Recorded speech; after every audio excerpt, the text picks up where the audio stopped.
When Kane Williams took a photo at his restaurant job, he had no idea it would change everything. The picture showed Michael Jordan sitting across from a billionaire woman, looking more nervous than anyone had ever seen him. A brown envelope sat between them on the table. Within hours, the photo went viral, and the whole world wanted answers.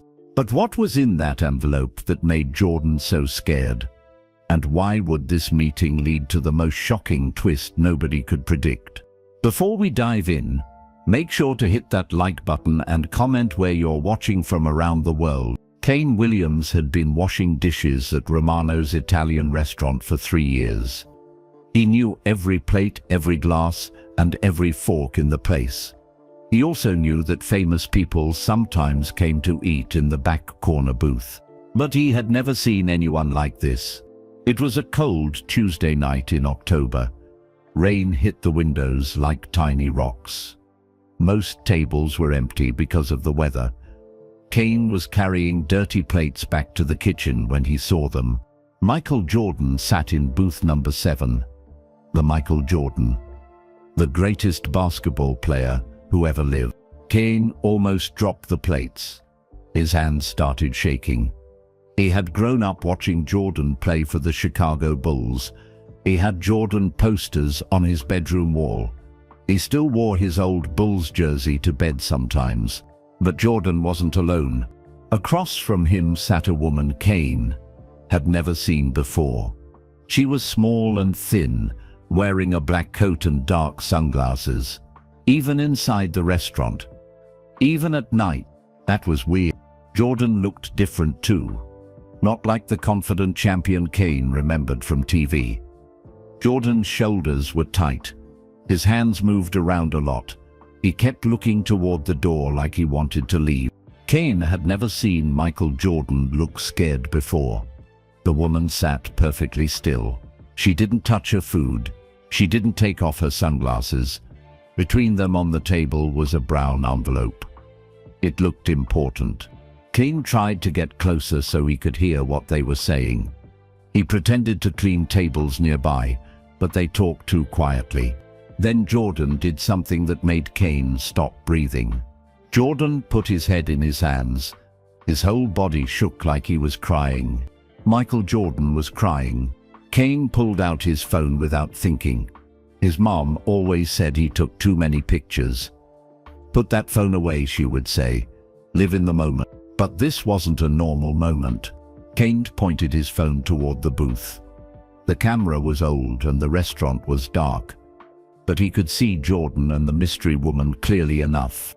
Click. The flash went off. Kane's heart stopped. He had forgotten to turn off the flash. Both Jordan and the woman looked up at him. Jordan's eyes were red.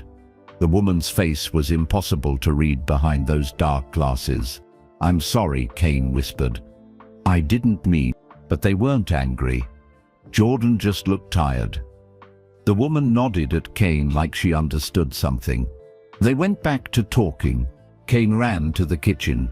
His hands were still shaking as he looked at the photo on his phone. It was blurry but clear enough. Jordan looked upset. The woman looked mysterious. The envelope sat between them like a secret. Kane knew he had captured something important. But what? He almost deleted the photo. His boss would fire him if he found out Kane was taking pictures of customers. Famous customers, especially, but something stopped him. Kane had 3 little sisters at home. They were always asking him about his job. "Do you ever see famous people?" they would ask. "Do you have any cool stories?" Kane never had cool stories. Until now. He posted the photo on his Instagram account. He only had 47 followers, mostly family and friends from high school. He wrote, "OMG, Michael Jordan is at my work. Who is this lady?" Then Kane went back to washing dishes. He didn't check his phone for 2 hours. When he finally looked, Kane almost fainted. The photo had been shared 500, then 2,000, then 10,000. People were commenting faster than Kane could read them. "Who is that woman? Why does MJ look so upset? What's in the envelope? This looks like a secret meeting." Something big is happening. Kane's phone kept buzzing. News websites were messaging him. Sports reporters wanted to buy the photo. Gossip bloggers offered him money for more information. By midnight, the photo had been shared over 100,000. Kane sat in his bedroom staring at his phone screen. The same picture was now on ESPN, TMZ, and Twitter. News anchors were talking about it on TV. Michael Jordan was photographed tonight, having what appears to be a secret meeting with an identified woman, the reporter said. Jordan looked visibly upset during the conversation. The woman's identity remains unknown, but sources say she may be a wealthy business person. Kane felt sick to his stomach. He had just wanted to share something cool with his sisters. Now the whole world was talking about it. His phone rang. The caller ID said Chicago Tribune. Kane didn't answer. It rang again. ESPN Sports Center. He didn't answer that one either. But then he got a text from his little sister Anna. Kane in. You're famous. Your picture is all over the news. Mom is freaking out. Kane realized what he had done. He had invaded Michael Jordan's privacy. He had turned a private moment into a public circus. But it was too late to take it back. The photo was everywhere now. People were making up stories about what the meeting meant. Some said Jordan was in trouble. Others said he was making a business deal. A few people even thought the woman might be blackmailing him. Nobody knew the truth. Not even Kane. All he knew was that he had captured the exact moment when Michael Jordan's biggest secret was about to change everything. Outside his window, the rain kept falling. Somewhere in Chicago, Michael Jordan was probably trying to figure out how to handle what came next. Kane turned off his phone and tried to sleep. But sleep didn't come easy when you accidentally changed someone's life forever. While Kane tossed and turned in his bed, the mysterious woman from the photo sat in her hotel room across town. Her name was Elena Vasquez, and she was staring at the same viral picture on her laptop screen. Elena had taken off her dark sunglasses for the first time that day. Her eyes were tired and sad. She looked much older than her 42 years. She wasn't surprised that someone had taken their picture. Famous people got photographed all the time, but seeing her face on the internet made her stomach hurt. Elena had spent the last 10 years making sure nobody knew who she really was. Now the whole world was asking questions. Her phone rang. It was her assistant, David Kim. Elena, every news station in America is calling. They want to know who you are and why you were meeting with Michael Jordan. Tell them nothing, Elena said quietly. I need time to think. Elena walked to a hotel window and looked out at the Chicago skyline. The rain had stopped, but the streets were still wet and shiny. She thought about a little village in Guatemala, thousands of miles away. That's where her story really began. 32 years ago, Elena was 10 years old and lived in a house with walls made of tin and a roof that leaked when it rained. Her father worked 3 jobs: cleaning offices at night, selling fruit during the day, and fixing cars on weekends. Her mother took care of Elena and her little brother Carlos. Carlos was 8 years old and the funniest person Elena had ever known. He could make her laugh even when they had no food for dinner. He drew pictures on old pieces of cardboard because they couldn't afford paper. He dreamed of becoming an artist someday. Carlos was also sick. He had been sick for as long as Elena could remember. Sometimes he couldn't breathe very well. Sometimes his skin turned blue around his lips. Their mother would hold him tight and whisper prayers in Spanish. He just needs to grow stronger, their father would say. Kids get sick sometimes. He'll be fine. But Elena could see the worry in her parents' eyes. One morning in January, Carlos couldn't get out of bed. His breathing sounded like broken glass. His skin was hot like fire. Elena's mother carried Carlos to the village doctor. The doctor was a kind old man who tried to help everyone, even families who couldn't pay. Elena and her father waited outside the doctor's office for what felt like forever. When the doctor came out, his face was serious. "Carlos has pneumonia," he said. "His lungs are very sick. I can give him medicine, but it's expensive. Very expensive." The doctor wrote down a number on a piece of paper. Elena's father looked at it and his face went white. The medicine cost more money than their family made in 6 months. "How long do we have?" Elena's mother asked. "Without the medicine, maybe 3 days," the doctor said softly. "I'm sorry." Elena felt like the world was spinning. 3 days? Carlos only had 3 days? That night, Elena's parents sat at their kitchen table and counted every penny they had saved. They called relatives in other villages. They asked neighbors for help. It wasn't enough. Not even close. Elena watched her parents cry for the first time in her life. She decided right then that she would save her brother herself. The next night, while her parents slept, Elena snuck out of the house. She walked to the village clinic where the doctor kept his medicines. Elena had never stolen anything before. She was a good kid who always followed rules. But rules didn't matter when Carlos was dying. The clinic had a window that didn't lock properly. Elena was small enough to crawl through it. Inside, the clinic was dark and scary. Elena used a flashlight she had borrowed from her father's toolbox. She looked through cabinet after cabinet, searching for the medicine Carlos needed. She found it. The bottle was small and clear with a white label.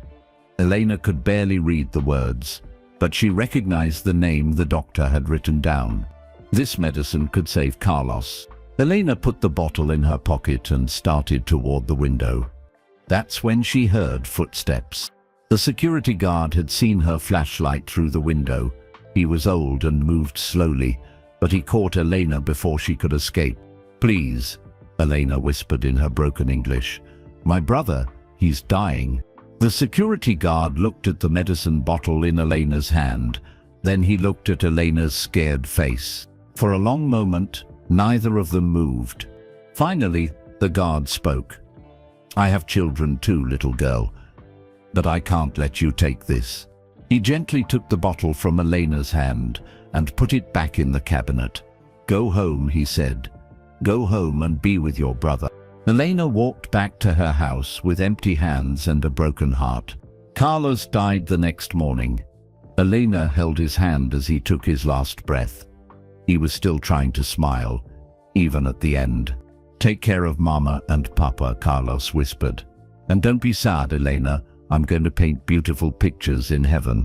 Those were the last words her little brother ever said. Elena made a promise at Carlos's funeral. She promised that no other child would die the way Carlos did. Not if she could help it. Not ever again. Elena studied harder than any kid in her village. She learned English by listening to old radio shows. She saved every penny to come to America. She got a scholarship to study computers at a university in California. She worked 3 jobs while going to school, just like her father had done. By the time Elena was 30, she had started her first technology company. By 35, she had started 2 more. By 40, Elena Vasquez was worth $2 billion, but money never made her happy. Every night she still thought about Carlos. Every night she wondered what kind of man he would have become. That's when Elena started the Hidden Heroes Project. She began secretly paying for medical care for children whose families couldn't afford it. She worked through fake companies and made up names so nobody would know it was her. Elena saved her first child when she was 32 years old, a little girl in Mexico who needed heart surgery. Then she saved another child. And another. Over 10 years, Elena had secretly helped 87 children get the medical care they needed. She never met any of them. She never wanted credit or thanks.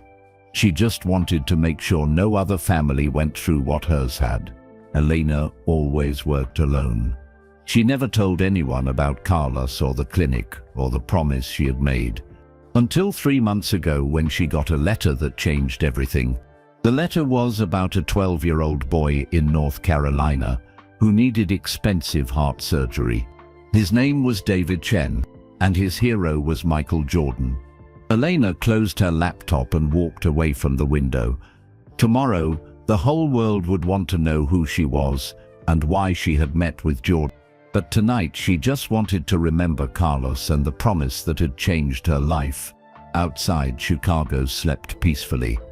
But Elena knew that somewhere there was probably another little boy or girl lying in a hospital bed, hoping that heroes were real. Elena had spent 10 years proving that they were. Now she had to decide if she was brave enough to let the world see her doing it. Elena didn't sleep that night either. She kept thinking about the letter that had started everything. 3 months ago, on a sunny Monday morning, Elena was sitting in her office in San Francisco. She got hundreds of letters every week from hospitals and charities asking for money. Usually her assistant David would read them first and send her only the most important ones. But this letter was different. David had put a yellow sticky note on it that said, "Elena, you need to read this one yourself." The letter came from Children's Hospital in Charlotte, North Carolina. It was written by a doctor named Sarah Martinez. "Dear Ms. Vasquez," the letter began, "I am writing about a 12-year-old patient who desperately needs your help." Elena had read thousands of similar letters, but something about this one made her keep reading. David Chen was born with a heart condition called cardiomyopathy. His heart muscle is too weak to pump blood properly. Without surgery, David will not live to see his 13th birthday. Elena's hands started shaking. The words reminded her too much of Carlos. But then she read something that made her stop breathing. David's room is covered with posters of Michael Jordan. He watches old Chicago Bulls games every day on his tablet. When David is scared about his condition, he pretends he is Michael Jordan making the winning shot in the final seconds. David says that Michael Jordan never gave up, so he won't give up either. Elena put the letter down and walked to her window. She could see San Francisco Bay sparkling in the sunlight. But all she could think about was a little boy in North Carolina who was using basketball dreams to fight his fear. She picked up the letter and kept reading. David's parents, Ming and Lisa Chen, have spent their life savings on his medical care. They work 3 jobs between them but still cannot afford the surgery David needs. The operation costs. Elena had donated much larger amounts before. $300,000 was easy for her. She could write a check that afternoon and save David's life by evening. But then she read the part that changed everything. David doesn't know how bad his situation is. His parents smile and tell him everything will be okay, but I can see the fear in their eyes. They are good people who would do anything for their son. They remind me why I became a doctor. Dr. Martinez continued, "Mrs. Vasquez, I know you prefer to help children anonymously. Your assistant told us you don't like publicity. But David is special. He needs more than money. He needs hope." The letter included photos of David's hospital room. Elena studied each picture carefully. David's bed was surrounded by Michael Jordan posters. There was Jordan dunking, Jordan holding championship trophies, Jordan celebrating with his teammate. But the photo that broke Elena's heart showed David himself. He was small for 12 years old with tubes and wires connected to his chest. But he was smiling. He held a basketball in his hands, even though he was too weak to actually play. The look in David's eyes was exactly like Carlos had looked. Brave on the outside, scared on the inside. Elena called Dr. Martinez that same day. "Doctor, this is Elena Vasquez. I got your letter about David Chen." "Miss Vasquez, thank you so much for calling. David is such a sweet boy. His parents are wonderful people. I want to pay for David's surgery," Elena said. "All of it. But I have some questions first." Elena asked about David's medical history. She asked about the surgery. She asked about his chances of recovery. But then Elena asked something that surprised Dr. Martinez. "Doctor, you said David needs hope, not just money." "What did you mean?" Dr. Martinez was quiet for a moment. "Ms. Vasquez, David is scared. He tries to be brave for his parents, but he's just a little boy facing something terrifying. Money can fix his heart, but it can't fix his fear." What would fix his fear, honestly? Meeting his hero, David talks about Michael Jordan every day. He believes that if Michael Jordan could overcome challenges, then maybe he can too. Elena felt her stomach drop. Has anyone tried to contact Michael Jordan? We sent letters to his foundation. We called his management company. They said he gets thousands of similar requests. They thanked us, but said he couldn't help. That night, Elena couldn't stop thinking about David. She looked up videos of Michael Jordan online. She watched interviews where Jordan talked about never giving up. Elena understood why David loved Jordan so much. Jordan didn't just win games, he inspired people to believe they could overcome anything. But Elena also understood why Jordan's people had said no. Famous people got asked to help sick children every day. They couldn't say yes to everyone. Elena had always worked in shadows. She helped children by sending money through lawyers and fake companies. She never met the families. She never got involved personally. But David was different. Elena spent 2 weeks thinking about what to do. She could send the money and hope for the best. That's what she had always done before. Or she could try something she had never done in 10 years of charity work. She could step into the light. Elena asked David Kim to research everything about Michael Jordan. His business interests, his charity work, his family, his private phone number. "Elena," David said nervously, "you're not thinking of calling Michael Jordan directly, are you?" "That's exactly what I'm thinking. But you never get personally involved. You always stay anonymous." Elena looked at the photo of David Chen holding his basketball. "This time is different, David. This little boy needs more than money. He needs to believe that heroes are real." Elena spent another week writing and rewriting what she would say to Jordan. She practiced the conversation in her head dozens of times. Finally, on a Thursday night in September, Elena picked up her phone and dialed Michael Jordan's personal number. Her hands were shaking as the phone rang. Once, twice, 3 times. Then a familiar voice answered. "Hello, Mr. Jordan?" Elena's voice was barely a whisper. "My name is Elena Vasquez. I know you don't know me, but I need 5 minutes of your time. It's about a little boy who believes in heroes." Michael Jordan was in his home office in Florida, going through emails about his basketball team. It was almost midnight, but Jordan often worked late. Sleep didn't come easy when you owned a professional sports team. When his personal phone rang, Jordan almost didn't answer. Only family and very close friends had this number. The caller ID showed a number he didn't recognize, but something told him to pick up. "Hello, Mr. Jordan?" The voice was soft but serious. "My name is Elena Vasquez. I know you don't know me, but I need 5 minutes of your time. It's about a little boy who believes in heroes." Jordan sighed quietly. He got calls like this sometimes. Even on his private line. People found ways to get his number. They all had sick children or desperate situations. Jordan's heart went out to them, but he couldn't help everyone.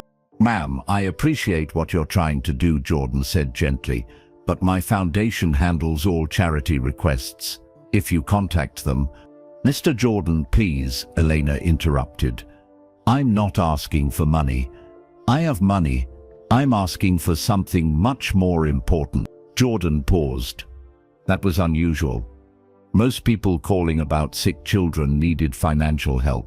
"What are you asking for?" Jordan said. "I'm asking you to help me save a little boy's life, not with money, but with hope." Elena's voice was different from other callers Jordan had heard. She wasn't crying or begging. She sounded determined but also scared. "Tell me about this boy," Jordan said. "His name is David Chen. He's 12 years old. He has a heart condition that will kill him without surgery." "But Mr. Jordan, that's not why I'm calling." Elena took a deep breath. "David's hospital room is covered with your posters. He watches your old games every day. When he's scared about his surgery, he pretends he's you making the winning shot. He says that Michael Jordan never gave up, so he won't give up either." Jordan felt something twist in his stomach. He had heard similar stories before, but something about the way Elena told it felt different. "David's parents have spent everything they have on his medical care," Elena continued. "They work 3 jobs but still can't afford the surgery. They're good people, Mr. Jordan. They remind me of my own parents." "What do you want me to do?" Jordan asked. "I want to pay for David's surgery. All of it. $300,000. But David needs more than money. He needs to believe that heroes are real." Jordan was confused. "You want to pay for the surgery yourself?" "Yes. I can afford it easily. But Mr. Jordan, I've been helping sick children for 10 years. I've saved hundreds of lives by sending money anonymously. But David is different." Elena's voice got softer. "David doesn't just need his heart fixed. He needs to know that the person he looks up to actually cares about kids like him." Jordan walked to his window and looked out at the ocean. The moonlight made the water look silver. "Ms. Vasquez, can I ask you something? Who are you? Why are you doing this?" Elena was quiet for a long moment. Jordan thought she might have hung up. Finally, she spoke. "Mr. Jordan, when I was 8 years old, I had a little brother named Carlos. He got sick and needed expensive medicine. My family couldn't afford it. Carlos died 3 days later." Jordan felt his chest tighten. "I tried to steal medicine to save him," Elena continued. "I was just a child, but I was desperate. I got caught. I went home with empty hands. Carlos died that night." Elena's voice cracked slightly. "I made a promise at Carlos's funeral. I promised that no other child would die the way he did. Not if I could help it." "So you've been helping sick children ever since?" 847 children, Mr. Jordan, over 10 years. I pay for their medical care, but I always stay hidden. I never meet the families. I never want credit." Jordan was amazed. "Why?" "Because I was afraid people would judge me for what I tried to do when I was 8. Stealing that medicine was wrong, even if I was trying to save my brother." Elena paused. "But David made me realize something. I've been hiding because I was ashamed of my worst moment. But what if I showed the world my best moments instead?" Jordan sat down heavily in his chair. This wasn't what he had expected when he answered the phone. "Elena, what exactly are you asking me to do?" "I'm asking you to visit David before his surgery. I'm asking you to look him in the eye and tell him that heroes are real. I'm asking you to help me prove that caring about others is more important than being perfect." Jordan was quiet for a long time. He thought about all the sick children who had asked to meet him over the years. He thought about the ones he had helped and the ones he hadn't been able to help. But mostly he thought about something Elena had said. She had saved 847 children but always stayed hidden. "Elena, can I ask you something else?" "Of course. Why are you willing to step out of the shadows for David? What makes him different?" Elena's answer surprised Jordan completely. "Because David isn't just fighting for his life, Mr. Jordan. He's fighting to keep believing that heroes exist. And if I can't show one 12-year-old boy that heroes are real, then what have I been doing for the last 10 years? Elena's voice got stronger. "Mr. Jordan, I've spent 10 years proving to myself that I could help children. Now I want to prove to David that someone like you would care enough to help him too." Jordan felt something he hadn't felt in years. Elena wasn't asking him to be a celebrity. She was asking him to be a hero. "Elena, where do you want to meet?" You'll do it? Elena sounded shocked. I'll do it, but I have one condition. Elena held her breath. When we visit David, I don't want any cameras. I don't want any publicity. I want to meet him as Michael, not as Michael Jordan, the basketball star. Can you promise me that? Elena started crying for the first time since she was 8 years old. I promise, Mr. Jordan, thank you. Thank you so much. After they hung up, Jordan sat in his office for a long time. He thought about David Chen and Elena Vasquez and all the children who needed heroes to be real. But mostly he thought about what Elena had said about stepping into the light. Maybe it was time for both of them to stop hiding.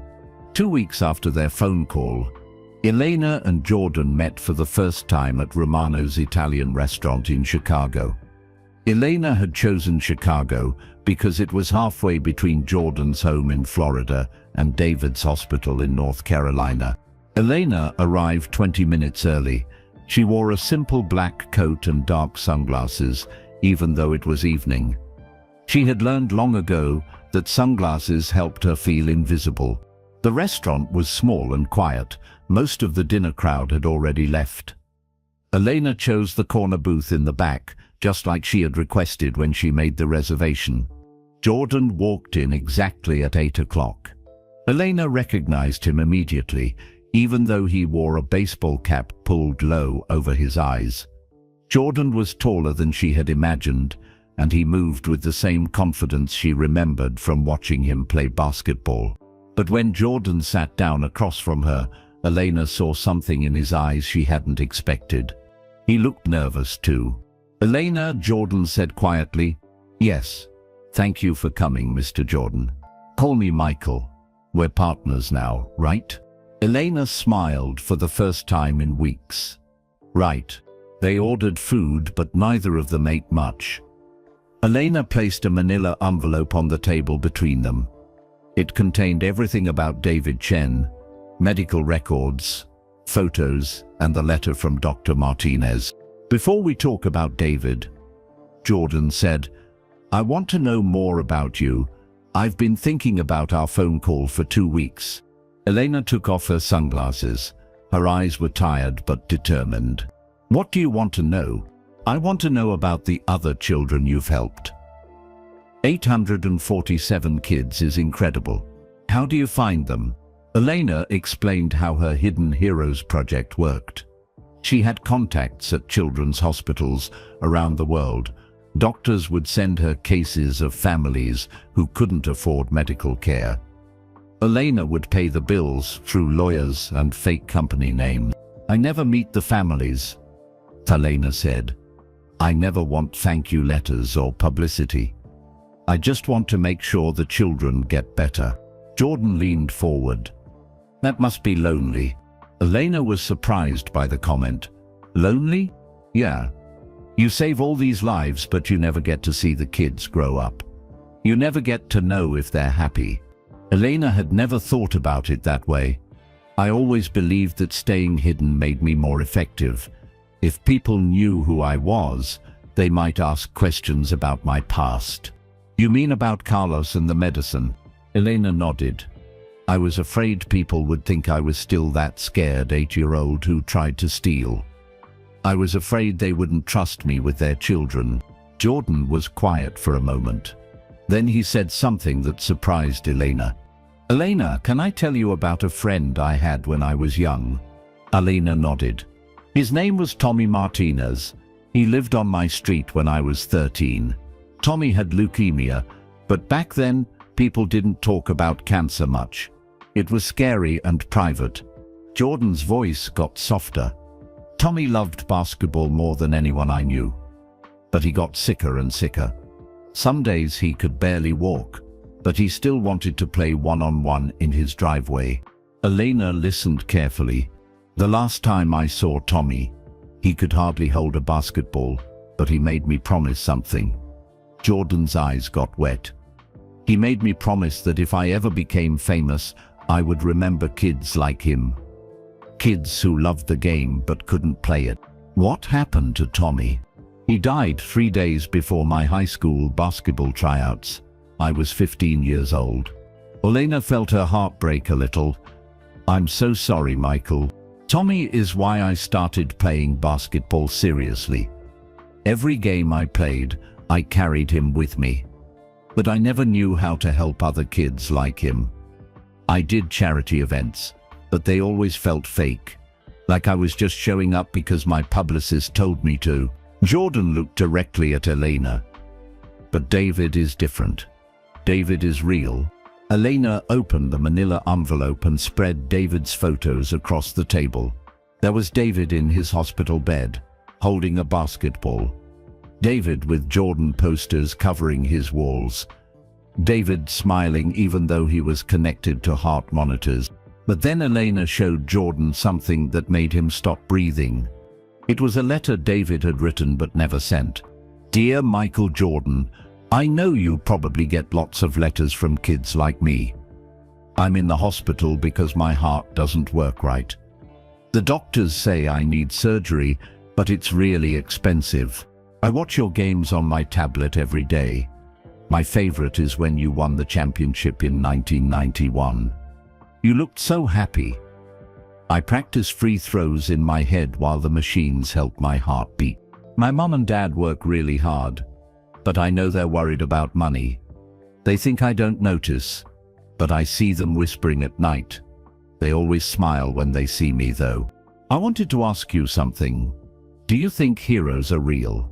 Not just in movies, but in real life. I really hope they are, because sometimes I get scared about the surgery. If you ever read this, just know that watching you play makes me feel brave. You never gave up, so I won't give up either. Your biggest fan, David Chen. P.S. I drew you a picture, but the nurse said I can't mail it because it might get lost. I hope that's okay. Jordan had to look away from the letter. In 20 years of fame, he had received thousands of letters from fans, but something about David's honest words hit him like a punch to the stomach. How did you get this? Jordan asked. Dr. Martinez found it in David's room. He never intended to send it. He wrote it just to make himself feel better. Jordan read the letter again. Elena, this kid isn't just asking for help. He's asking if heroes exist. I know, and we're the ones who have to prove they do. Elena felt tears in her eyes. Are you sure you want to do this, Michael? Once we visit David, we can't go back to hiding. People will know who we are and what we're doing. Jordan picked up the letter and read it one more time. Then he looked at Elena with the same determination she had seen when he played basketball. Elena, you've been hiding your good deeds for 10 years because you were ashamed of one mistake you made as a child. I've been doing charity work that felt empty because I was afraid of getting too emotionally involved. Jordan paused. But David isn't asking us to be perfect. He's asking us to be real. Elena felt something she hadn't felt since Carlos died. Hope. So what do we do next? Jordan smiled. We go to North Carolina. We meet David, and we show him that heroes aren't people who never make mistakes. Heroes are people who care enough to keep trying. As they left the restaurant that night, Elena felt lighter than she had in years. For the first time since Carlos died, she wasn't carrying her grief alone. But neither Elena nor Jordan noticed the young man washing dishes in the kitchen, or the phone camera pointed in their direction. Kane Williams had just captured the moment that would change everything. The next morning, Elena woke up to her phone buzzing non-stop. She had 23 missed calls and hundreds of text messages. The first message was from her assistant, David Kim. Elena, you need to see the news, now. Elena turned on her hotel room TV. Every news channel was showing the same blurry photo from Romano's restaurant. The picture showed her and Jordan sitting across from each other, with David's manila envelope clearly visible on the table. Mystery woman meets with Michael Jordan. The news anchor said, sources say the woman appears to be a wealthy business person, but her identity remains unknown. Elena's stomach dropped. This wasn't supposed to happen. She and Jordan had been so careful to meet privately. Her phone rang. It was Jordan. "Lena, are you watching the news?" "Yes." "Michael, I'm so sorry. I never thought." "It's not your fault. We knew this was a risk." But Elena could hear the worry in Jordan's voice. "What do we do now?" "I don't know yet. Let me call my publicist and see how bad this is going to get." 2 hours later, Jordan called back. His voice was tense. "Elena, we have a problem. The media's going crazy trying to figure out who you are. They're calling you everything from a business partner to a blackmailer." Elena felt sick. "Michael, maybe we should just forget about David. I can send the money for his surgery anonymously, like I always do." "No." Jordan's voice was firm. "We're not backing down now." "But your reputation." "Elena, do you remember what David wrote in his letter? He asked if heroes are real. If we hide now, what does that tell him?" Elena was quiet. Jordan continued, "I've been thinking about this all morning. We have two choices. We can hide and hope this story goes away, or we can control the story ourselves." "What do you mean?" "I mean we tell the truth. All of it." Elena's hands started shaking. "Michael, if I tell people about Carlos and the medicine I tried to steal, they'll never trust me again. Or maybe they'll trust you more." Elena didn't understand. "Elena, you've spent 10 years hiding because you were afraid people would judge your worst moment. But what if they judged your best moments instead?" Jordan paused. "What if we told them about the 84 children you've saved? What if we told them about David? What if we showed them what real heroism looks like?" Elena walked to her hotel window. Chicago looked busy and normal. People were going to work, drinking coffee, living their regular lives. None of them knew that one viral photo was about to change everything. "Michael, there's something else I need to tell you." "What?" "I've never told anyone the complete truth about Carlos. Not even David Kim knows the whole story." Elena took a deep breath.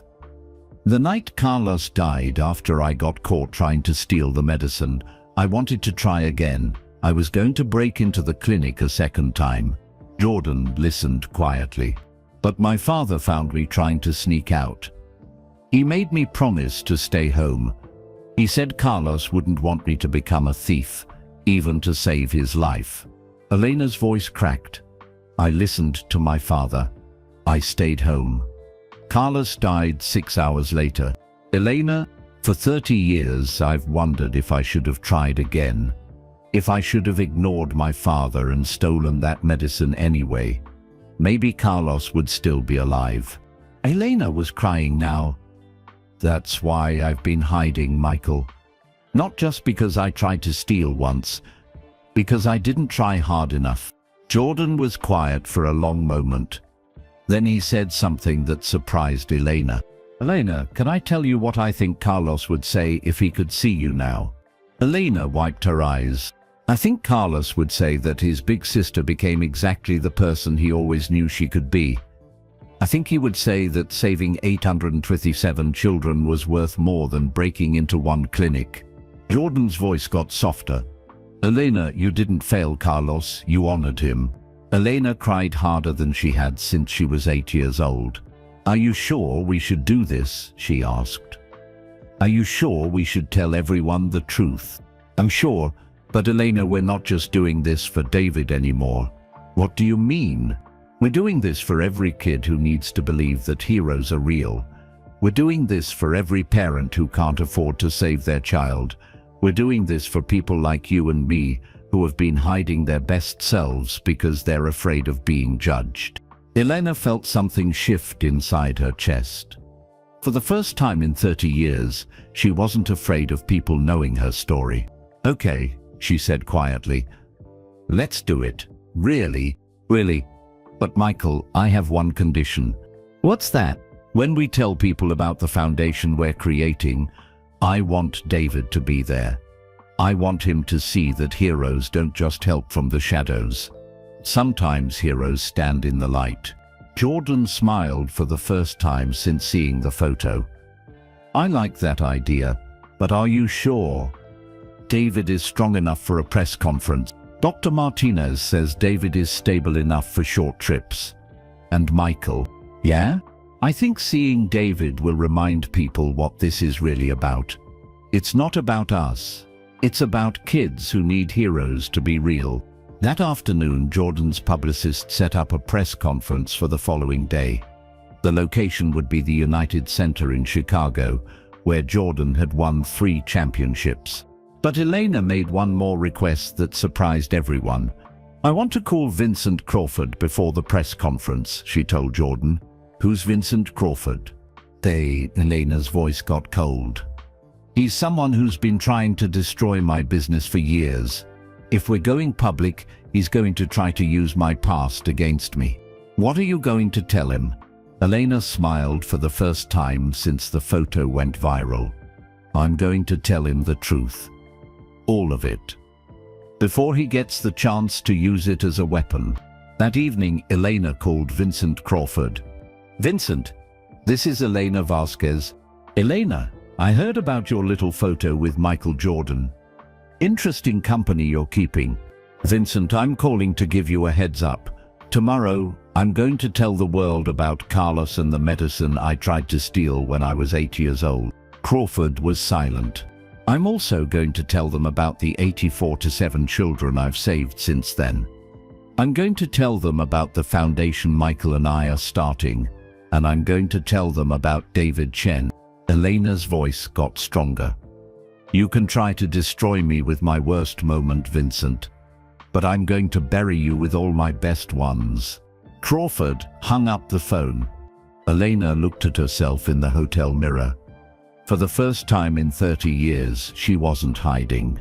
Tomorrow, the whole world would know who Elena Vasquez really was. The press conference was scheduled for 2 p.m. at the United Center. Elena had barely slept, but she felt more ready than she had in years. Today, she would finally step into the light. At 9 a.m., her phone rang. It was Dr. Martinez from Charlotte. Elena, I have wonderful news. David is doing much better today. He's excited about meeting you and Mr. Jordan. Elena smiled.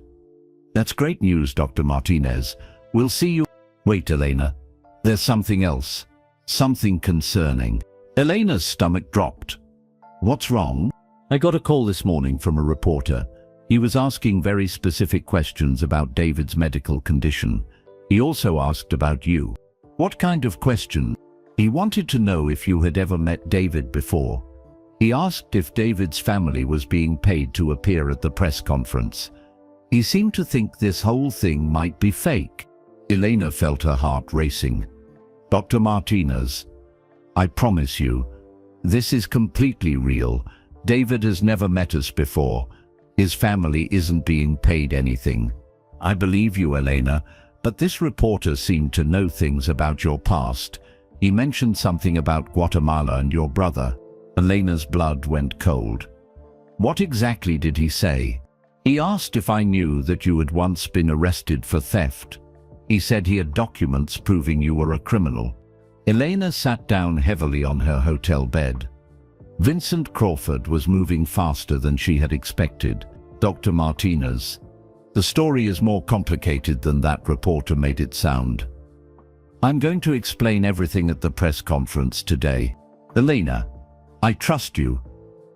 I trust you. But I'm worried about what this might do to his recovery. He's been so excited about today. If reporters start saying terrible things about you. Elena understood. David didn't need to see his heroes destroyed on television. After she hung up, Elena immediately called Jordan. Michael, we have a problem. Crawford is already talking to reporters. Elena explained about Dr. Martinez's call. Jordan listened quietly. How bad is this going to get? Jordan asked. I don't know, Crawford has connections everywhere. If he's really trying to destroy me, he could make the story sound much worse than it is. Elena paced around her hotel room. Michael, maybe we should cancel the press conference. Maybe I should just disappear again. Elena, stop. We're not running away. But what if Crawford ruins everything? What if people think David is just a publicity stunt? What if they think I'm using a sick child to make myself look good? Jordan was quiet for a moment. Elena, do you remember what you told Crawford last night? I told him I was going to tell the truth. Then that's what we do. We tell the truth first, before he gets the chance to twist it. But then Elena's phone rang again. This time it was David Kim, her assistant. Elena, you need to know what's happening. Crawford just released a statement to the press. Elena put the phone on speaker so Jordan could hear. What did he say, David? He's claiming that your charity work is a fraud. He says you use sick children to make yourself look good while you avoid paying taxes. He's also saying that the Michael Jordan partnership is just a publicity stunt. Elena felt like she might throw up. David Kim continued, but Elena, there's more. He's released some kind of video. What video? It's security footage from that clinic in Guatemala, from when you were 8 years old. Elena's whole body went cold. How did he get that? I don't know. But Elena? He edited it to make it look as bad as possible. He cut out the parts that show how young you were. He hired someone to add narration that makes you sound like a career criminal. Jordan grabbed Elena's hand. How many people have seen this video? It's going viral, David Kim said quietly. It has over 100,000 views already. Elena started crying. 30 years of hiding, and now her worst moment was being seen by the whole world. Elena, Jordan said firmly, look at me. She looked up at him through her tears. This changes nothing. We're still going to that press conference. We're still going to tell David's story, and we're still going to save his life. Michael, you don't understand. This video makes me look terrible. People are going to think I'm a fraud. They're going to think you're a fraud for working with me. Elena, answer me one question. Did you save 84/7 children or not? Yes. But did you offer to pay for David's surgery or not? Yes, but then you're not a fraud. You're a hero who made one mistake when you were 8 years old. Elena wiped her eyes. What if people don't see it that way? Jordan stood up and walked to the window. He looked out at Chicago, the city where he had won championships and learned what it meant to be a leader. Elena, when I played basketball, every game was a risk. Every shot could miss. Every play could fail. But you know what separated champions from everyone else? Elena listened. Champions didn't avoid risk. They chose which risks were worth taking. Elena, David is worth the risk. Jordan turned back to her. Besides, I have an idea that's going to change everything. What kind of idea? Jordan smiled. We're not just going to defend ourselves at this press conference. We're going to go on the attack. What do you mean? I mean, we're going to challenge every person watching to prove that they care about sick children as much as you do. We're going to ask them if they've ever saved even one life, let alone. Jordan's voice got stronger. Crawford wants to judge you for what you did when you were 8. Fine. Let's ask the world what they were doing when they were 8. Let's ask them what they've done since then to help others. Elena felt something shift inside her. Instead of feeling ashamed, she started feeling angry. You're right, she said. I've spent 10 years hiding because I was afraid of being judged. But maybe it's time to start judging back. Elena picked up her phone and called Dr. Martinez. Doctor, the press conference is still happening, but I need you to do something for me. What's that? I need you to bring every medical record, every letter, and every photo that proves David's condition is real. I need you to be ready to tell the world exactly how sick he was before we helped him. Of course, Elena. But why? Because some people think David is fake. They think his illness is made up for publicity. I want them to see the truth. After she hung up, Elena looked at Jordan. Are you sure about this? Once we fight back, there's no going back to hiding. Jordan smiled. Elena, you've been hiding your light under a bushel for 10 years. Maybe it's time to let it shine so bright that it blinds the people trying to hurt you. Elena felt braver than she had since she was 8 years old. Okay, she said, let's go to war. The United Center was packed with reporters, cameras, and curious fans. Elena had never seen so many people in one place waiting to hear her speak. She sat backstage in a small room, trying to calm her nerves. Through the walls, she could hear the crowd getting louder. Everyone wanted to know the truth about the mysterious woman who had met with Michael Jordan. Jordan sat beside her, looking surprisingly calm. "How are you doing this?" Elena asked. "How are you so relaxed?" Jordan smiled. "I've played in championship games with millions of people watching. This feels the same. We know what we need to do. We just need to execute." Elena's phone buzzed. It was a text from Dr. Martinez. "David is here and ready. He's excited to meet you both." Elena's heart jumped. "Michael David is here. Good, are you ready to meet him?" Elena had been preparing for this moment for months, but suddenly she felt terrified. What if he doesn't like me? What if I disappoint him? Jordan put his hand on Elena's shoulder. "Elena, you saved his life before you even met him. I think you're going to be fine." A young boy in a wheelchair was rolled into the room. He was smaller than Elena had expected, with tubes connected to a portable heart monitor. But his eyes were bright and curious. This was David Shen.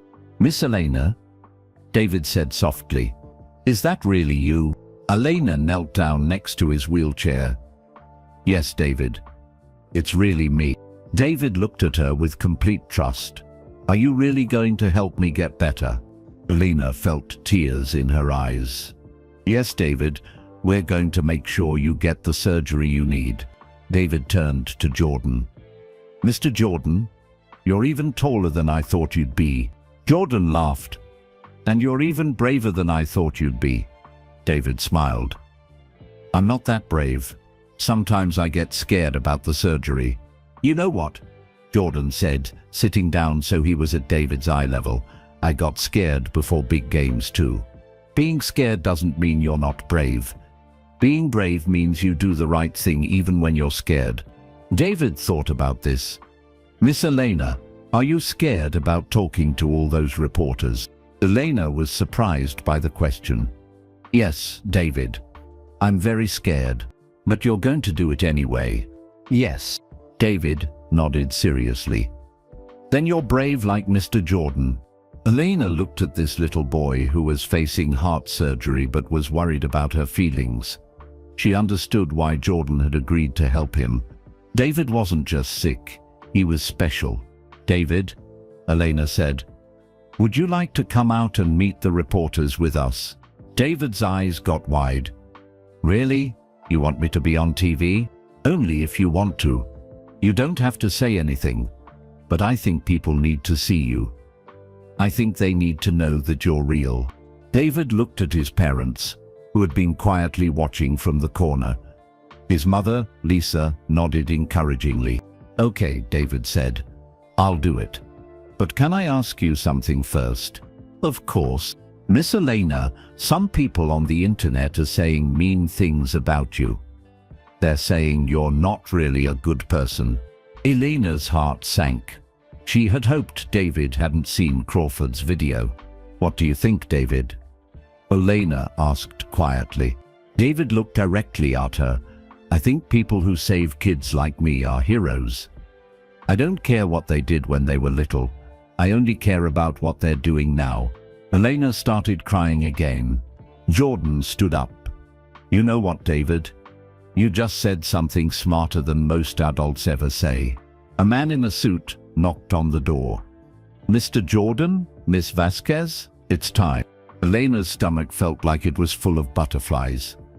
"Michael, I don't know if I can do this." "Yes, you can. Remember what David just said. People only care about what you're doing now. And what you're doing now is saving his life." Jordan paused. Elena, I want to tell you something before we go out there. What? When I decided to help you, I thought I was doing it for David. But I was wrong. Elena was confused. What do you mean? I'm not just doing this for David anymore. I'm doing this for you. Elena felt her heart skip a beat. Jordan continued.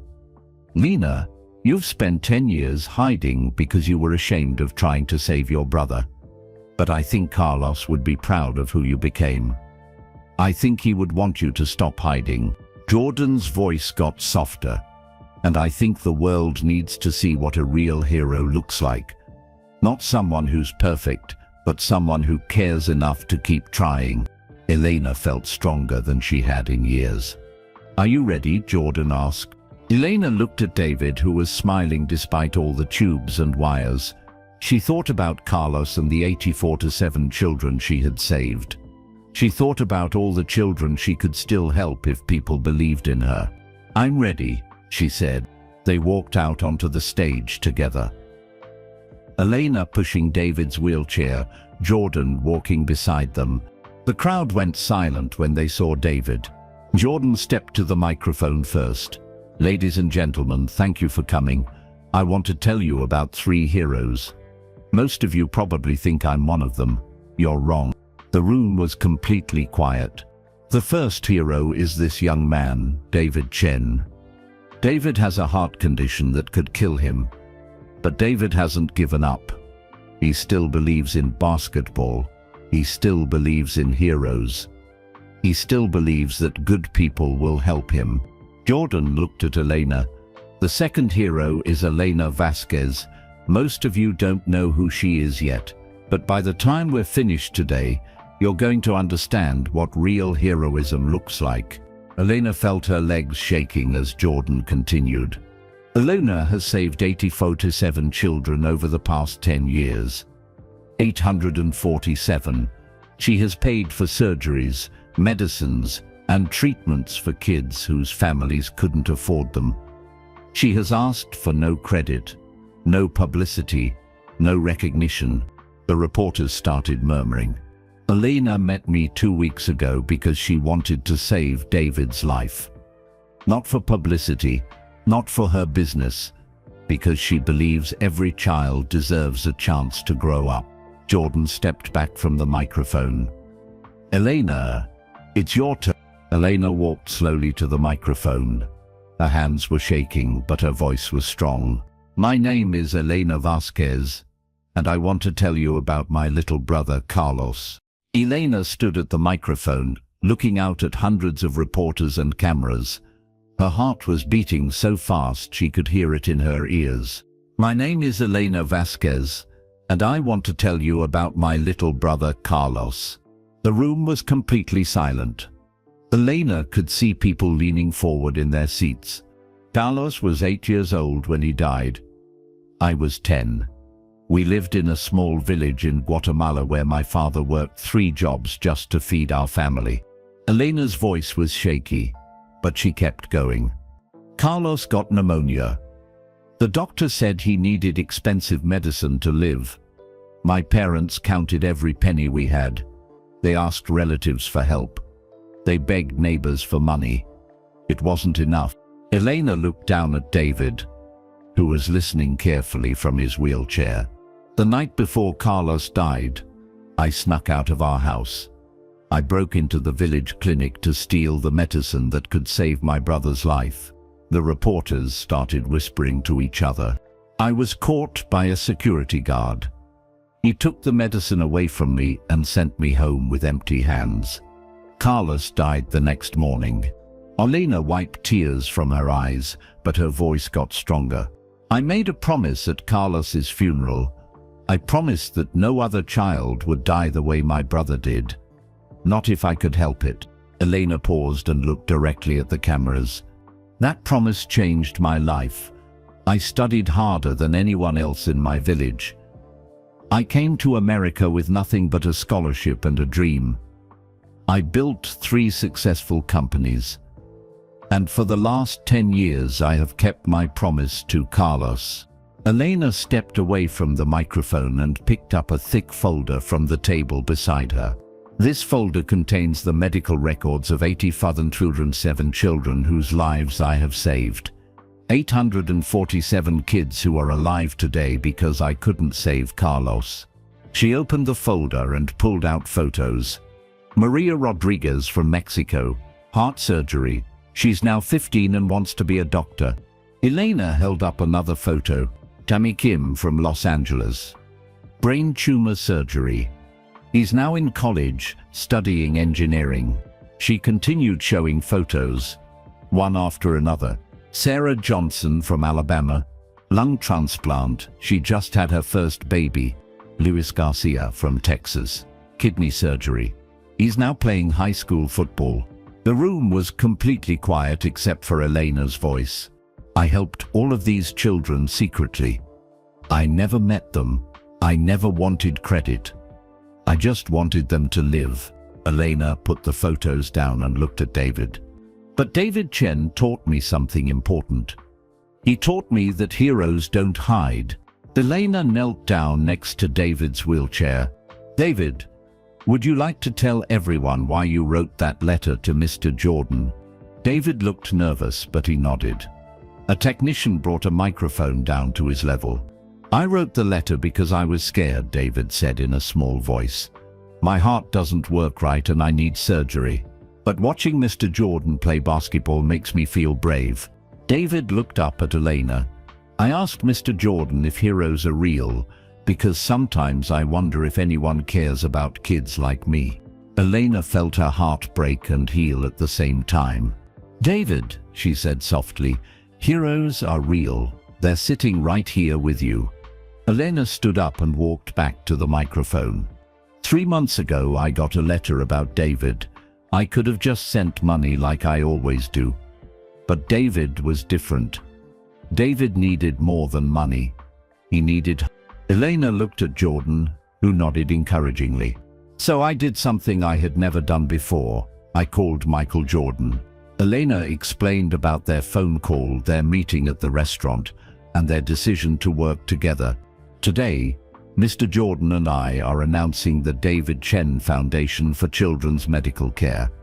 We will provide free medical treatment for children whose families cannot afford it. The reporters started asking questions, but Elena held up her hand. But more than that, we will make sure these children know they are not alone. We will show them that heroes are real people who care about others. Elena paused and looked directly at the cameras again. I also want to announce that I am donating $1 billion of my personal wealth to fund this foundation permanently. The room erupted. Reporters were shouting questions. Cameras were flashing. Elena waited for the noise to calm down. I know some of you have seen a video of me as an 8-year-old child trying to steal medicine. Yes, that video is real. Yes, I tried to take something that didn't belong to me. Elena's voice got stronger. But I want you to ask yourself something. If your brother or sister was dying and you were 8 years old, what would you have done? The room was quiet again. I've spent 30 years making up for that one desperate moment. I've saved 47 lives. I've given away hundreds of millions of dollars. I've dedicated my entire adult life to helping children. Elena looked around the room. So yes, judge me for what I did when I was 8, but also judge me for what I've done since then. Jordan stepped up to the microphone. I want to add something, he said. Elena called me because she thought David needed to meet his hero, but Elena was wrong about one thing. Jordan put his hand on Elena's shoulder. I'm not David's hero, she is. Jordan looked at David. David, what do you think? Is Elena a hero? David smiled bigger than he had since getting sick. Miss Elena is the best hero ever, he said into his microphone. She saved my life before she even met me. That's what real heroes do. The room full of tough reporters started clapping. Many of them had tears in their eyes. But then a reporter in the back row stood up. Ms. Vasquez, Vincent Crawford from Crawford Industries has accused you of using sick children for publicity. He says this whole foundation is a tax scheme. How do you respond? Elena looked directly at the camera that would broadcast her answer around the world. Mr. Crawford can say whatever he wants about me, but he can't say anything about David because David is real. David's illness is real, and our commitment to helping him is real. Elena's voice got cold. Mr. Crawford has spent years trying to destroy my business because he's jealous of my success. But today, I'm not here as a businesswoman. I'm here as someone who believes every child deserves a chance to live. Elena pointed to David. If Mr. Crawford wants to attack me, that's fine. But if he attacks David or any other sick child, he'll have to go through me first. The room erupted in applause. After the press conference, Elena, Jordan, and David sat together in a quiet room backstage. "How do you feel?" Jordan asked Elena. Elena looked at David, who was eating ice cream and looking happier than she had ever seen him. "I feel like I can finally breathe," she said. But Elena's phone was already buzzing with calls from around the world. Other wealthy people wanted to donate to the foundation. Hospitals wanted to partner with them. Parents of sick children were asking for help. And somewhere in his office, Vincent Crawford was probably planning his next attack. But for the first time in 30 years, Elena wasn't afraid. She was ready for whatever came next. The press conference was a huge success. Within hours, donations were pouring in from around the world. Famous actors, musicians, and athletes were calling to help. Children's hospitals from every state wanted to work with the David Chen Foundation. But Elena knew Vincent Crawford wouldn't give up easily. She was right. 2 days after the press conference, Elena was visiting David at his hospital in Charlotte when her phone started buzzing with emergency calls. The first call was from David Kim, her assistant. "Elena, you need to see what Crawford just released. It's bad. Really bad." Elena stepped into the hallway outside David's room. What did he do now? He released the full security video from the clinic in Guatemala, but Elena, he edited it to make it look as terrible as possible. Elena felt her stomach drop. How? He cut out all the parts that show how young you were. He hired a voice actor to narrate it like you were an adult criminal. He made it look like you were breaking into multiple clinics, not just trying to save Carlos. Elena sat down on a bench in the hospital hallway. How many people have seen it? It's everywhere. Every news website. Every social media platform. It has over 10 million views already. Elena closed her eyes. Just when she thought she was free from her past, Crawford had found a way to make it look worse than ever. Her phone rang again. This time it was Jordan. "Elena, are you seeing what's happening online?" "Yes, Michael. I'm so sorry. I've ruined everything." "You haven't ruined anything. But we need to talk. Can you meet me?" An hour later, Elena sat across from Jordan in the hospital cafeteria. She had never felt so defeated. "Michael, look at what people are saying online," Elena said, showing him her phone. "They're calling me a fraud. They're saying the foundation is fake. They're even saying David's illness is made up for publicity." Jordan read some of the comments. People were angry and mean. Some were saying Elena should be arrested. Others were demanding that Jordan end their partnership. "Elena, I want you to listen to me very carefully," Jordan said. Elena looked up at him. "This changes nothing." "What do you mean? Crawford is destroying both of us." "Crawford is trying to destroy us, but he's failing." Jordan pulled out his own phone. "Elena, look at this." He showed her a different set of comments. Parents of sick children were defending Elena. Doctors who had worked with her Hidden Heroes project were speaking out. People were sharing stories of children Elena had saved. "For every person attacking you, there are 5 people defending you," Jordan said. Elena felt a tiny bit of hope. "Really? Really? But Elena, I think Crawford is planning something bigger. This video is just the beginning." Jordan was right. That evening, Crawford called a press conference of his own. Elena and Jordan watched it together from David's hospital room. "Ladies and gentlemen," Crawford said into the cameras, "I have evidence that Elena Vasquez has been lying to the American people." Elena's heart started racing. Crawford held up a folder. "These documents prove that Elena Vasquez has been using sick children as tax write-offs for her businesses. The so-called charity work has been nothing but a way to avoid paying taxes." Elena felt like she might faint. "That's not true. I pay all my taxes. My charity work is separate from my business." But Crawford wasn't finished. "I also have evidence that the David Chen Foundation is a scam designed to make Michael Jordan and Elena Vasquez look good while they pocket donations from generous Americans." Jordan stood up angrily. "That's a complete lie." But the worst part came next.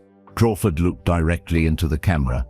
"I have spoken with medical experts who believe David Chen's condition may be exaggerated for sympathy. Some doctors think his illness isn't as serious as Elena Vasquez wants you to believe." Elena couldn't breathe. Crawford was attacking David now, a 12-year-old boy fighting for his life. That's when David himself spoke up from his hospital bed. "Miss Elena, why is that man saying mean things about me?" Elena knelt down next to David's bed. She could see the heart monitors showing how sick he really was. She could see the tubes helping him breathe. "David, some people don't believe that heroes exist. So when they see real heroes, they try to tear them down." David thought about this. "But Miss Elena, you saved me. Mr. Jordan came to visit me. I'm getting my surgery tomorrow because of you. How can that man say it's fake?" Elena looked at David's innocent face and felt something snap inside her. She was done being defensive. She was done explaining herself to people like Crawford. It was time to fight back. Elena picked up her phone and called the news station that had broadcast Crawford's press conference. "This is Elena Vasquez. I want to buy airtime for a live response to Vincent Crawford. Tonight." "Ms. Vasquez, we don't usually. I'll pay $1 million for 30 minutes of prime-time television. Tonight." 2 hours later, Elena was back on television. But this time she wasn't nervous. She was angry. "My name is Elena Vasquez," she said, looking directly into the camera, "and I want to address the lies that Vincent Crawford told about me tonight." Elena held up David's medical records. "These are David Chen's real medical records. His condition is not exaggerated. His illness is not fake. He is a 12-year-old boy who will die without surgery." Elena's voice got stronger. "Mr. Crawford, you want to attack me? Fine. You want to question my business practices? Fine. But the moment you attack a sick child, you cross a line that no decent person should cross." Elena paused and looked directly at the camera. "Mr. Crawford, I challenge you to do something productive instead of destructive. I challenge you to name one child you've saved. I challenge you to show one life you've made better." Elena held up photos of the 47 children she had helped. "These children are alive because I cared enough to help them. David Chen will be alive after his surgery tomorrow because people like Michael Jordan and I believe that every child deserves a chance." Elena's voice got cold. "Mr. Crawford, you've spent more energy trying to destroy me than I spent saving any of these children. What does that say about who you really are?" After the broadcast, Elena returned to David's hospital room. He was scheduled for surgery in the morning. "Miss Elena," David said sleepily, "are you okay?" Elena smiled and tucked David's blanket around him. "I'm perfect, David. And tomorrow, after your surgery, you're going to be perfect too." David closed his eyes. "Miss Elena, yes, I'm not scared anymore. Heroes don't let bad things happen to kids. And you're my hero." Elena kissed David's forehead. "Sweet dreams, David." As David fell asleep, Elena realized something important. Crawford could attack her past all he wanted.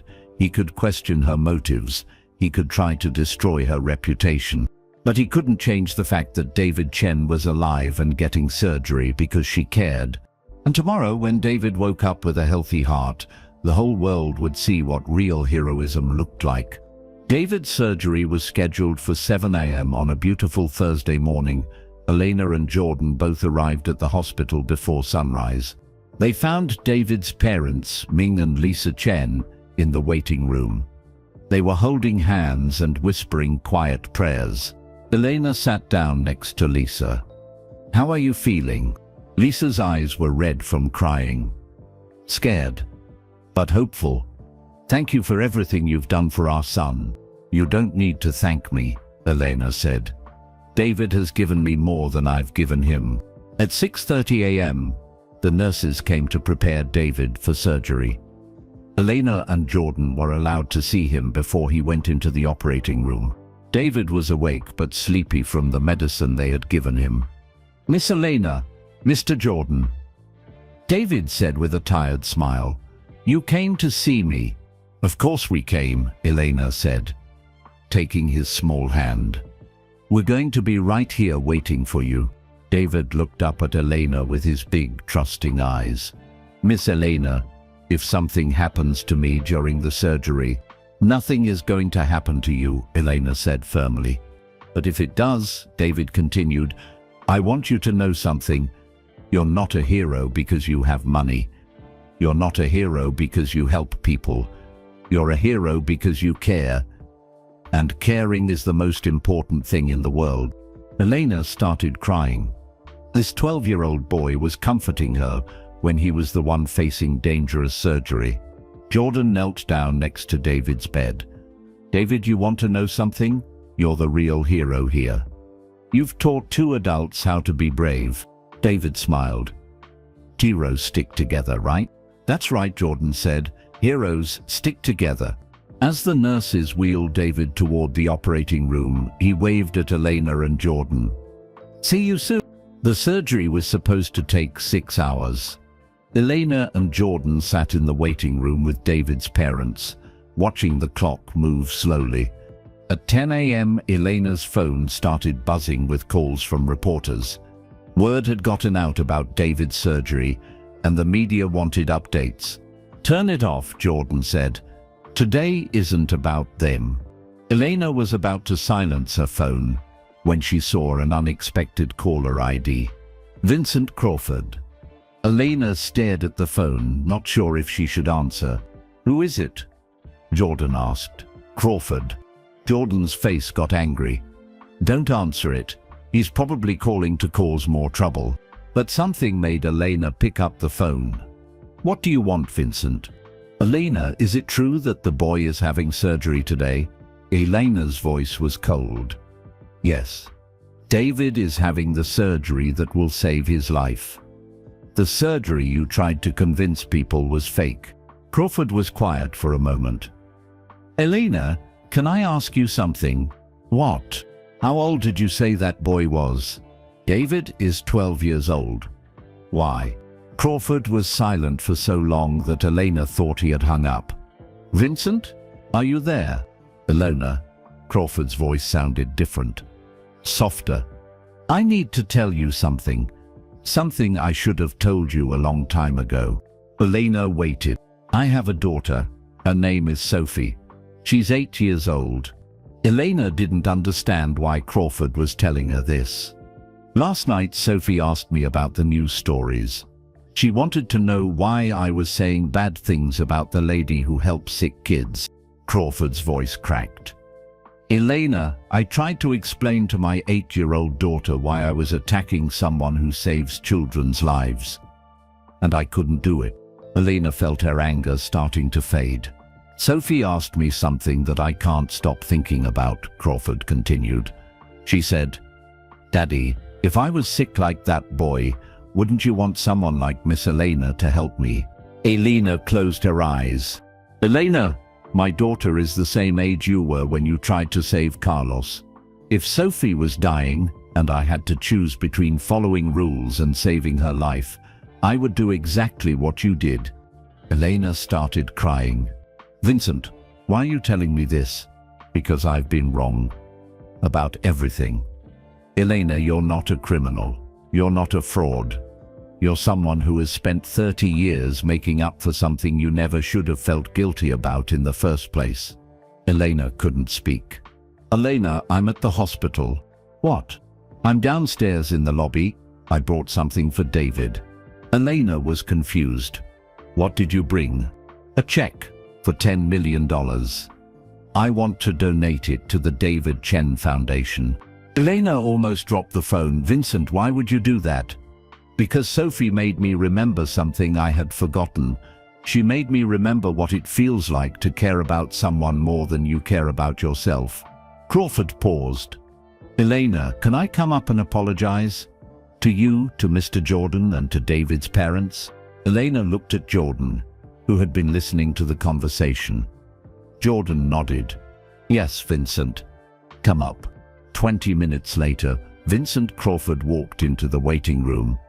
He looked like a different person than the angry man who had been attacking Elena on television. Crawford walked over to Elena and Jordan. Mr. Jordan, Ms. Vasquez, I owe you both an apology, a big one. Elena studied Crawford's face. He looked genuinely sorry. Crawford turned to David's parents. Mr. and Mrs. Chen, I said terrible things about your son.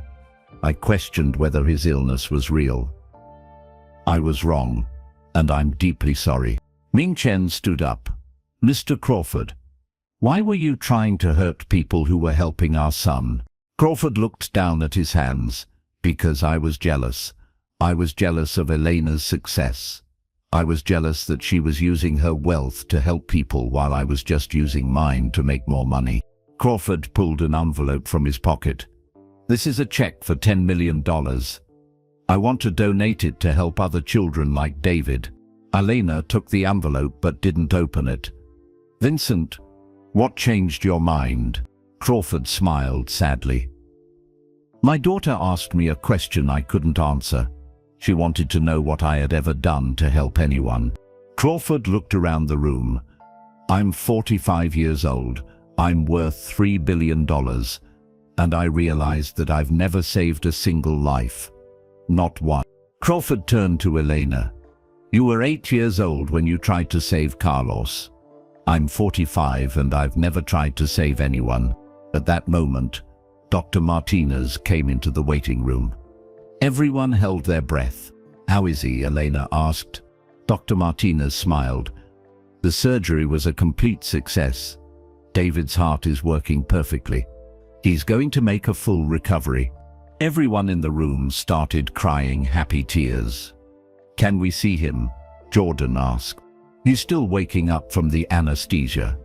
But yes, he's been asking for Miss Elena and Mr. Jordan. They all walked to David's recovery room. David was awake but groggy, with a big smile on his face. Miss Elena, Mr. Jordan, did I do good? Elena kissed David's forehead. You did perfect, David. You're going to be just fine. David noticed Crawford standing in the corner. Who's that man? Elena looked at Crawford, then back at David. David, this is Mr. Crawford. He wanted to meet you. Crawford walked over to David's bed nervously. Hi, David. I'm sorry we're meeting for the first time after I said some unkind things about you and Miss Elena. David looked at Crawford with curious eyes. Are you going to be nice now? Crawford laughed through his tears. Yes, David. I'm going to try to be like Miss Elena and Mr. Jordan. I'm going to try to help kids instead of hurting them. David smiled. That's good. There's room for more heroes. 6 months later, the David Chen Foundation had helped over 2,000 children receive medical care. Elena was no longer hiding her charitable work. She visited hospitals, met with families, and let children see that heroes were real people. David had recovered completely and was playing basketball at his school. His first game was a disaster. He missed every shot he took, but he was the happiest kid on the court. Crawford had become one of the foundation's biggest supporters. He started his own charity focused on providing education for children in poor countries. Most importantly, He was teaching his daughter Sophie about helping others. The viral photo that Kane had taken at Romano's restaurant was now framed in Elena's office. But it had a new caption: "The moment two people decided to stop hiding and start helping." Elena kept David's letter on her desk as a reminder of what had started everything. But her favorite part wasn't the part about basketball or surgery. Her favorite part was David's question: "Do you think heroes are real?" Now Elena knew the answer. Heroes are real. They're not perfect people who never make mistakes. Heroes are people who care enough to keep trying, even when they're scared. Heroes are people who step into the light when children need them. And sometimes, heroes are 8-year-old girls who love their brothers enough to risk everything. Carlos would have been proud.